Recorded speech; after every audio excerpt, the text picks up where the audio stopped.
waxaad tihiin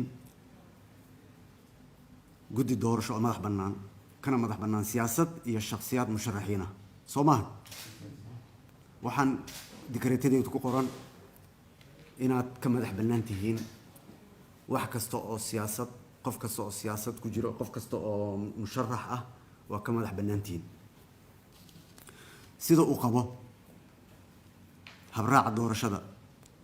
waxaa laydinka doonayaa in aad waajibaadkiina aada u gudataan si daacad ah oo waafaqsan hufnaanta doorashada mas-uuliyad ayaa idin saaran kan hadda xildhibaanka ah ama senatorka ah iyo midka soo damcaya oo hadda kadib soo tartamaya labadaba inaa u sinaataan la rabaa macnaheedu waxaa weeye inaadan midna hadda dhihin garabkaasaan ahay iyo garabkaas sidaan saaka idaacadda ka dhegaysanaya soo maahan in la maqlo waa mamnuuc maadaama aad dikreetadeedu kusoo baxdeen si sharci ahna aan idiin aqoonsaday inaad tihiin guddiga siid ee somalilan waxaan idin xasuusinayaa horena idinkugu sheegay inaad ku dhisan tihiin xeer ra-iisul wasaare sidaa awgeed waxaa idinla xisaabtami kara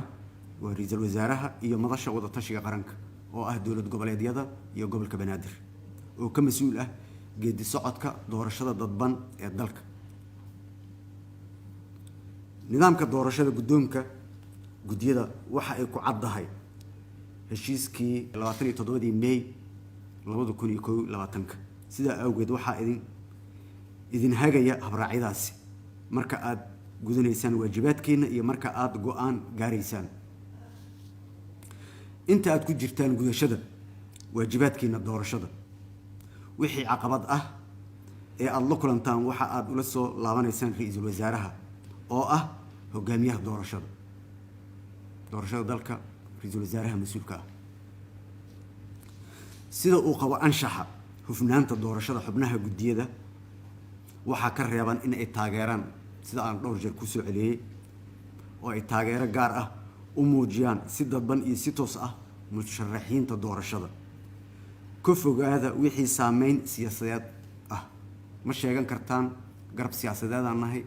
garab A garab B garab C waa inaad ka fogaataan waa inaad dhexdhexaad ahaataan haddii kale ma tihidiin guddi doorasho oo xor ah waxa aan maanta idin wargelinayaa in la baabi'iyey doorashada hoggaanka guddiga doorashada gobollada waqooyi ee horay garab A iyo garab B midoo raba ahadee isku doortaan wax la yidhaah ma jiraan doorashadaas waxba kama jiraan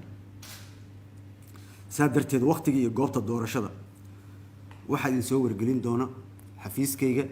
iyo guddoomiyaha guddiga doorashada fiid waqtiga ku habboon oo laisku afgarto soo warcad maaha waa mahadsantihin waxaan rabaa oo halkaas aan kaga sii darayaa caqabadaha way badan yihiin mid maanta bilaabanaysa maahan waa mid ilaa doorashada ay ka dhammaato oo heer madaxweyne laga soo doorto mar kasta caqabad way jiraysaa midiinana waxay ka mid noqonaysaa kuwa ugu fudud kuwa ka adag ayaa idin soo mari doono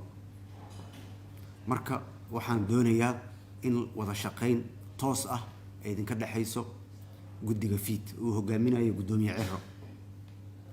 wixii ka sarreeyo oo la xallin waayo anigana waa joogaa xafiiskaygana wuu joogaa guddiga xafiiskayga u qaabilsan doorashooyinka oo korka ilaalinaya laakiin hawsha waxaa toos u wadanaya guddiga fiid oo uu hogaaminayo guddoomiye ciro wax kastoo ku saabsan tashiilaadkeeda habsami u socodkeeda iyo ka warqabkeeda amnigeeda waxaasoo dhan waa wax guddoomiyaha aad kala tashanaysaan